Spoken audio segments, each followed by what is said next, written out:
पानीपत में समलखा के गांव पट्टी कल्याण स्थित सेवा साधना एवं विकास केंद्र में बीजेपी का 2 दिवसीय प्रशिक्षण शिविर का आयोजन हुआ, जिसमें मुख्यमंत्री नायब सैनी भी शामिल हुए।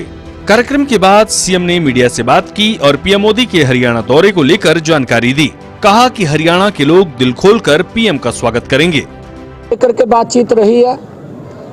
मैंने कहा है ना कि प्रधानमंत्री जी आ रहे हैं, दिल खोल करके हरियाणा के लोग स्वागत करेंगे।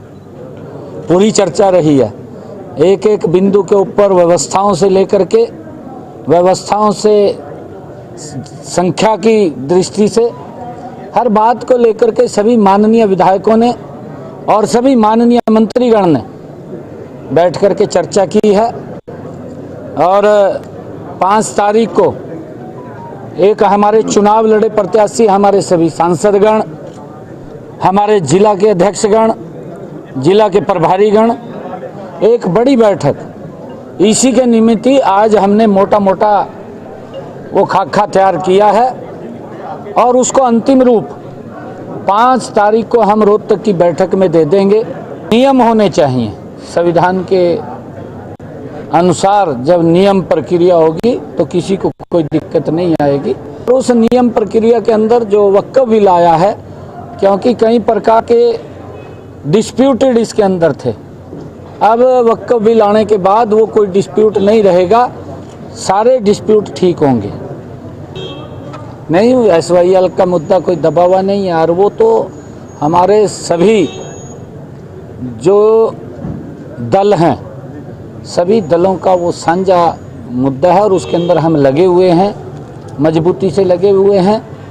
माननीय सुप्रीम कोर्ट का फैसला जो आया है उसके ऊपर हमने उसको अवगत भी कराया है और जैसा भी निर्णय उसके अंदर आगे होगा, क्योंकि हमने कहा है कि SYL का जो पानी है वो मिलना चाहिए और आपके जो बड़ा भाई के नाते है, क्योंकि हमें उस पानी की आवश्यकता है, जितना उनके पास पानी अवश्य हमें देंगे, ऐसा हमें पूर्ण विश्वास नहीं। एक बार उनको ये कहना कि आप लोग अपने समय के अंदर ये 2012 की 12 में जो विपक्षी लोग कह रहे हैं, उनको ये पूछना 2012 में क्या भाव थे बिजली के यूनिट के, आज 2025 उससे कम मिलेंगे, आप काउंट कर लेना। हमने पूरी तैयारी की हुई है, चाहे बारदाने को लेकर के है, चाहे उठान को लेकर के है, और हमने ये भी कहा है कि 48 घंटे के अंदर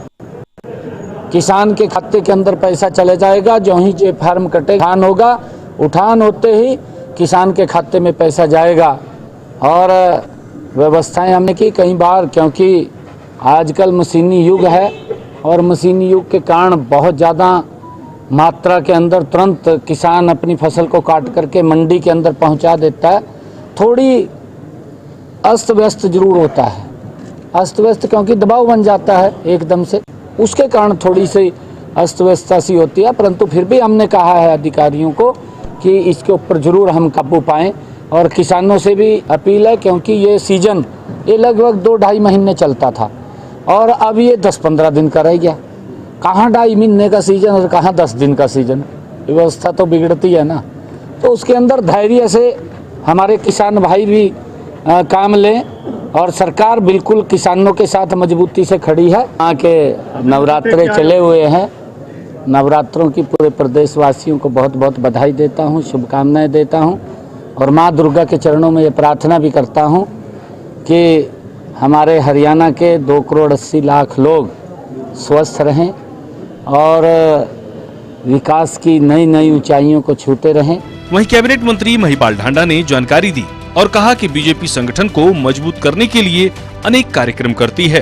पीएम मोदी 14 अप्रैल को 2 स्थानों पर आ रहे हैं। Bharatiya Janata party cadre based party है। अपना कैडर मजबूत करने के लिए, पार्टी संगठन को मजबूत करने के लिए अनेक कार्यक्रम पार्टियों के द्वारा चलते हैं। उन पार्टी के कार्यक्रमों की रूपरेखा बने और आने वाले दिनों में खुशी की बात यह है कि भाई हिंदुस्तान के सम्मानित प्रधानमंत्री नरेंद्र मोदी जी 14 तारीख को हरियाणा में 2 स्थानों का है। हमारे लिए बड़ी प्रसन्नता की बात है। इन तमाम चीज़ों को लेके ही आज पार्टी की ये संगठनात्मक मीटिंग है, इसी में मैं भी आया। आपको बता दें कि बीजेपी लगातार संगठन को मजबूत करने के लिए कार्यक्रम आयोजित कर रही है। पानीपत में भी 2 दिवसीय प्रशिक्षण शिविर के जरिए पार्टी अपनी शक्ति को और भी मजबूत कर रही है।